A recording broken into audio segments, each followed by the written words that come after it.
Hi friends, welcome back to Haima talks. ఇవాల్టి వీడియోలో శివునికి వినాయకునికి ఎంతో ఇష్టమైన జిల్లేడు పూలతో మాలని 4 రకాలుగా ఎలా ఈజీగా తయారు చేసుకోవచ్చు అందంగా అనేది ఈ వీడియోలో షేర్ చేస్తున్నానండి. వీడియో మొత్తం చూసి మీకు ఏ మాల బాగుందనిపించింది కామెంట్ చేయడం అస్సలు మర్చిపోవద్దు. మీరు ఇచ్చే లైక్ అనేది నాకు చాలా చాలా వాల్యూగా ఉంటుంది. అలాగే మీరు ఇచ్చే కామెంట్ కూడా నాకు మంచి బూస్టప్ అనేది ఇస్తుందన్నమాట. ఇక్కడ వచ్చేసి నేను జిల్లేడు పూలు అయితే మనకి ఈ విధంగా దొరుకుతూ ఉంటాయి. ఈ పూలతో శివునికి వినాయకునికి ఎక్కువగా పూజ చేస్తూ ఉంటాం. అయితే నేను ఈ పూలతో అలాగే వీటికి ఉండే మొగ్గల్లాగా ఉంటాయి కదా, అటువంటి వాటితో నేను 4 రకాలుగా పూలమాలను అందంగా ఎలా తయారు చేసుకోవచ్చో షేర్ చేస్తున్నాను. కొంతమందికి పూలమాల కూడా కట్టడం కొంతమందికి రాదు. అటువంటి వాళ్ళు కూడా ఈజీగా గుచ్చుకోవచ్చు అనమాట. ఇక్కడ నేనైతే ఈ పూలన్నిటిని కూడా ఇలా పక్కకు జరుపుకొని వీటిల్లోంచి పూలుగా విచ్చుకున్న వాటిని అలాగే బడ్స్గా ఉండిపోయిన వాటిని సపరేట్ చేసుకుంటున్నాను. ఇక్కడ వచ్చేసి నేను ముందుగా బడ్స్గా ఉన్న వాటన్నిటిని అంటే ఇలా మొగ్గల్లాగా ఉన్నాయి కదా, ఆ మొగ్గలన్నిటినీ కూడా ఈ విధంగా సపరేట్ చేసుకొని వీటితో మొదటి మాలని చూపిస్తున్నాను. అయితే ఈ మాల కుచ్చుకునేటప్పుడు వీటికి ఉన్న తొడిమలు కూడా తుంచేసుకోండి. అయితే కత్తెరతో మనకి ఫాస్ట్గా అయిపోతుందని సిజర్తో ఇక్కడ నేను సిజర్ని యూస్ చేశాను. మామూలుగా అవి మనం తెంపితే వచ్చేస్తాయి అనమాట. ఆ తొడిమలు అనేవి తీసేసుకొని ఇప్పుడు మనం మీ దగ్గర ఎన్ని పూలైతే ఉన్నాయో చూసుకొని దాన్ని బట్టి దారం అనేది ఎక్కించుకోండి. కొంచెం పెద్ద సూది తీసుకొని మరి స్వామివారికి పూజకు ఉపయోగిస్తున్నాం కనుక ఆ దారాన్ని కూడా ఇక్కడ నేను పసుపు అనేది రాసిన తర్వాత మొగ్గని ఇలా ఈ విధంగా మనం గుచ్చాలన్నమాట. ఇది ఒక బేసిక్ మాల అని చెప్పొచ్చు. జిల్లేడు పూలు ఎప్పుడైనా దొరికినప్పుడు వినాయకునికి పూజకి ఈ మాలగా కట్టి ఆయనకి అలంకరించండి. అది పటానికైనా విగ్రహానికైనా చాలా బాగుంటుందన్నమాట. ప్రతి నెల కూడా మనం సంకష్ట చతుర్థి పూజలు చేసుకుంటూ ఉంటాం. ఏదైనా శుభకార్యాలైనా ఏదైనా కూడా తొలి పూజ ఆయనకే కాబట్టి మనం వినాయకుడికి పూజ చేస్తున్నప్పుడు ఆయనకి ఎంతో ఇష్టమైన ఈ జిల్లేడు పూలను మాత్రం సమర్పిస్తే చాలా మంచి ఫలితాలు అనేవి మనకు ఉంటాయి. ఆయనకి ఇష్టమైన సమర్పిస్తే మనకి ఇష్టమైనది ఆయన ఇస్తారనమాట. అంత ఇష్టం ఆయనకి జిల్లేడు పూలన్నా జిల్లేడు ఆకులన్నా కూడా, కాబట్టి పూజలో ఎక్కువగా ఇవి వాడుతూ ఉంటారు. ఇదిగోండి ఇక్కడ మొదటి మాల అయితే కట్టేశాను. ఈ విధంగా గుచ్చేసుకోవచ్చు అనమాట. ఇవి చాలా బాగుంటుంది ఈ మాల వచ్చేసి. ఇదిగోండి జస్ట్ తొడిమలు కూడా ఎక్కడ కనబడకుండా ఈ మొదటి మాల అనేది రెడీ అయిపోయింది. ఇక వచ్చేసి రెండో మాలను చూపిస్తున్నాను. ఇక్కడ దీనిలో చూడండి ఫ్లవర్ బాగా కున్న తర్వాత మనకి చుట్టుపక్కల పెటల్స్ ఏవైతే ఉన్నాయో అవి తీసేసి మధ్యలో బడ్ అనేది తీసేస్తే ఈ షేప్లో వస్తుంది. ఇది మీరు గమనించినట్లయితే ఒక వర్క్ చేసుకునే మనకి పూసల్లాగా చాలా మంచి డిజైన్గా ఉంటుందన్నమాట. లోపల బడ్ అనేది పువ్వు విచ్చుకున్నాక ఈ పువ్వు వచ్చేసి ఇలా జాగ్రత్తగా తీయదలిస్తే కనుక పువ్వు కూడా పాడవకుండా ఈ విధంగా బడ్ తీయచ్చు. లేదంటే కనుక చుట్టుపక్కల పెటల్స్ అనేవి మనం విరిపేయాల్సి ఉంటుంది. అలా కాకుండా జాగ్రత్తగా లోపల ఉన్న బడ్ని తీయగలిగితే ఈ ఫ్లవర్స్తో కూడా మనం మళ్ళీ ఏదైనా మాల కట్టుకొని ఆ ఫ్లవర్స్ని కూడా యూస్ చేసుకోవచ్చు. సో కొంత రేకులు అనేవి పలచగా ఉంటాయి కాబట్టి మన చేతిలో కొంచెం అవి ఇవ్వవుతూ ఉంటాయి. అలా కాకుండా జాగ్రత్తగా కనుక బడ్ తీయగలిగితే మనకి ఫ్లవర్ని కూడా వేస్ట్ చేయకుండా యూస్ చేసుకోవచ్చు. అయితే ఈ బడ్కి తేడా చూసారా అంటే ఫ్లవర్ విచ్చిపోయిన తర్వాత లోపల ఉన్న బడ్కి అసలు ఫ్లవర్ విడవకుండా ఉన్న బడ్కి చాలా తేడా ఉంటుంది. ఇవి కూడా చాలా బాగుంటాయి. ఒక పూసల్లాగా మంచి డిజైన్గా ఉంటాయి లోపల. సో సృష్టి ప్రకృతిలో వచ్చే పువ్వు కూడా ఎంత అందంగా ఉందో చూడండి. వీటిని వచ్చేసి ఈ విధంగా లోపల మనకి ఒక హోల్ లాగా ఉంటుందన్నమాట. దాంట్లో సెంటర్కి దారం వచ్చేలాగా చూసుకొని గుచ్చుకుంటే పువ్వు అనేది ఆ బడ్ అనేది విడిపోకుండా ఉంటుంది. అయితే టూ బర్డ్స్ నేను ఎక్కించిన తర్వాత మధ్యలో రోజ్ పెటల్స్ అనేవి ఇలా ఫోల్డ్ చేసి ఎక్కిస్తున్నాను.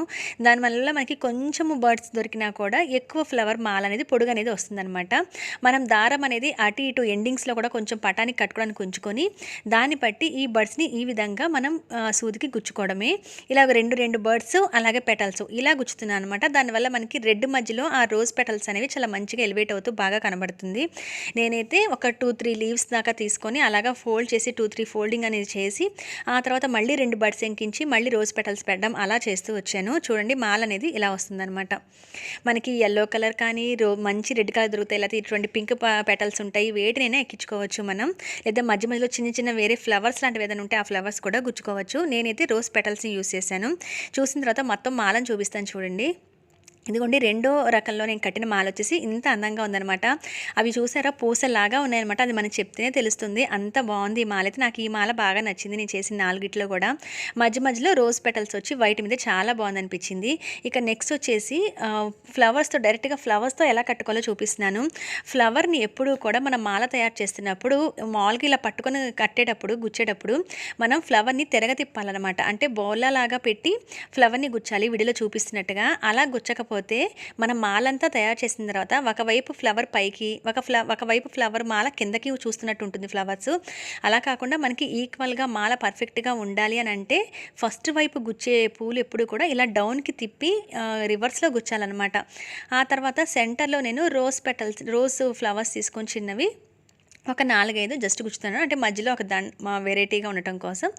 ఇక్కడ వచ్చేసి ఒక 4 రోజ్ ఫ్లవర్స్‌ని తీసుకొని ఈ విధంగా సెంటర్‌లో వేశాను. ఇందాక ఫ్లవర్ ఇలా బోర్లిచ్చి గుచ్చాం కదా! ఇప్పుడు పై వైపుకొచ్చేసరికి అంటే సెంటర్‌లో మనకి రోజ్ ఫ్లవర్స్ వచ్చేసాయి. ఆ తర్వాత మిగతా రిమైనింగ్ పూలు ఎన్ని గుచ్చినా సరే ఫ్లవర్‌ని మామూలుగా పెట్టి గుచ్చాలనమాట. ఇందాక మనం ఇలా బోర్లా పెట్టి గుచ్చాం కదా! ఇప్పుడు పై వైపుకే పెట్టి గుచ్చాలి. అంటే మామూలుగా మనం ఫ్లవర్ పట్టుకుంటే ఎలా ఉంటుంది? అటువైపు గుచ్చాలి. అప్పుడు మాత్రమే మీకు మాలంతా అయిన తర్వాత ఫ్లవర్స్ దండ కరెక్ట్‌గా వస్తుంది. కావాలంటే ఒకసారి మీరు ట్రై చేసి చూడండి. అన్నీ ఒకేలాగా గుచ్చేస్తే కనుక మీకు ఒకవైపు తిరగతిప్పి ఒకవైపు పైకి చూస్తున్నట్టుగా ఫ్లవర్స్ రివర్స్‌లో వస్తాయన్నమాట. అలా ఒకవైపు రివర్స్‌గాను, ఒకవైపు మంచిగాను రాకుండా ఉండాలి అని అంటే అంత పర్ఫెక్ట్‌గా మాల రావాలి అంటే ఫస్ట్ గుచ్చుకున్నప్పుడు పువ్వుని తిప్పి రివర్స్‌లో గుచ్చాలి. ఆ తర్వాత మళ్ళీ సెంటర్‌లోకి చూసుకున్న తర్వాత మళ్ళీ పువ్వుని నార్మల్‌గా గుచ్చాలి. అప్పుడు మీకు దండ వచ్చేసరికి పర్ఫెక్ట్‌గా వస్తుంది. ఇక్కడ చూపిస్తాను చూడండి, మీకు డిఫరెన్స్ అనేది తెలుస్తుంది. ఇదిగోండి ఈ మాల కూడా రెడీ అయిపోయింది. మధ్యలో వచ్చేసి రోజ్ ఫ్లవర్స్ వచ్చి పువ్వు చూడండి అన్ని వైపులా కూడా పైకి చూస్తున్నట్టుంది. స్టార్టింగ్ మనం బోర్లా తిరగతిప్పి గుచ్చుకోవడం వల్ల ఇలా పర్ఫెక్ట్‌గా వస్తుందన్నమాట. లేకపోతే ఈ పూలన్నీ ఇలా రివర్స్‌గా కనబడుతూ ఉంటాయి మీకు. ఇప్పుడు పర్ఫెక్ట్‌గా వచ్చింది. అన్ని పూలు కూడా పై వైపుకే చూస్తున్నట్టు ఉన్నాయి, చూసారా? ఈ విధంగా గుచ్చుకోవాలి. ఇప్పుడు ఈ మాల కూడా ఎలా ఉందనేది థర్డ్ టైప్‌లో నేను కట్టింది ఎలా ఉందని కూడా నాకు చెప్పండి. ఇప్పుడు ఫ్లవర్స్ అంతా మధ్యలో రెడ్ వచ్చి అటు ఇటు వైట్ దండ అనమాట. ఇది కూడా చాలా బాగుంది. ఇక నెక్స్ట్ వచ్చేసి ఫోర్త్ మెథడ్‌లోకి వెళ్ళిపోదాము. ఈ 4 టైప్‌లో వచ్చేసి ఇంతాకలాగే బర్డ్స్ తీసుకున్నాను. ఇంతాకట్లాగే ఇవి కూడా ఒకటి తిరగతిప్పి చుట్టాలి, సెంటర్ వరకు చూసుకొని తర్వాత మళ్ళీ నార్మల్‌గా కట్టుకోవాలి. ఇక్కడ చూడండి, ఇక్కడ మీకు తేడా తెలుస్తుంది. రోజ్ ఫ్లవర్‌ని కూడా ఇలా తిరగతిప్పి బోర్లా పడుకోబెట్టి మనం గుచ్చాలన్నమాట. అప్పుడు మాత్రమే మాల పర్ఫెక్ట్‌గా వస్తుంది. ఇక్కడ కూడా 2 బర్డ్స్ తీసుకున్నాను. మధ్యలో ఒక రోజ్ ఫ్లవర్ని తీసుకున్నాను. ఇక్కడ చామంతి పువ్వు గుచ్చుకోవచ్చు. వైట్ ఫ్లవర్స్ కాబట్టి జిల్లేడివి రెడ్ కలర్ కానీ ఇలా యెల్లో కలర్ చామంతి కానీ అటువంటివి బాగుంటాయి. లేకపోతే మనకి వైలెట్ కలర్లో చామంతి దొరుకుతుంది. అటువంటివి కానీ మధ్యలో వేస్తే మందార పువ్వు కానీ మధ్యలో వేస్తే బాగా ఎలివేట్ అవుతాయి. సో ఇలా నేను దండ సగం గుచ్చుకున్న తర్వాత ఇక సగం మామూలుగా రావాలి కదా, ఇంతాక ఇలా బౌల్లో పడుకోబెట్టి గుచ్చాము. ఇప్పుడు మళ్ళీ నార్మల్గా గుచ్చుతున్నాను. మీకు ఆ డిఫరెన్స్ దండ చూస్తే తెలుస్తుందని అనుకుంటున్నాను. అలాగే ఇంతాక పువ్వు రోజ్ ఫ్లవర్ని కూడా బోర్లా తిప్పి గుచ్చాను కదా, ఇప్పుడు వచ్చేసి నార్మల్గా గుచ్చేస్తున్నాను. దానివల్ల దండ కూడా ఈక్వల్గా వస్తుంది. మీకు ఇప్పుడు ఈ రోజ్ ఫ్లవర్స్లో ఇంకా దండ బాగా తెలుస్తుంది. ఒకసారి చూస్తూ ఉండండి. ఇదిగో చూడండి, ఫ్లవర్స్ అన్ని పూలు కూడా రోజ్ ఫ్లవర్స్ పైకి తిరుగున్నాయి. మీరు ఫస్ట్ వైపు గుచ్చుకున్నప్పుడు ఇలా రివర్స్లో తిప్పి గుచ్చకపోతే ఒక పువ్వు కిందకి ఒక పువ్వు పైకి రివర్స్లోనూ ఆపోజిట్గా వస్తుంది అనమాట దండ. ఇలా అయితే పర్ఫెక్ట్గా వస్తుంది.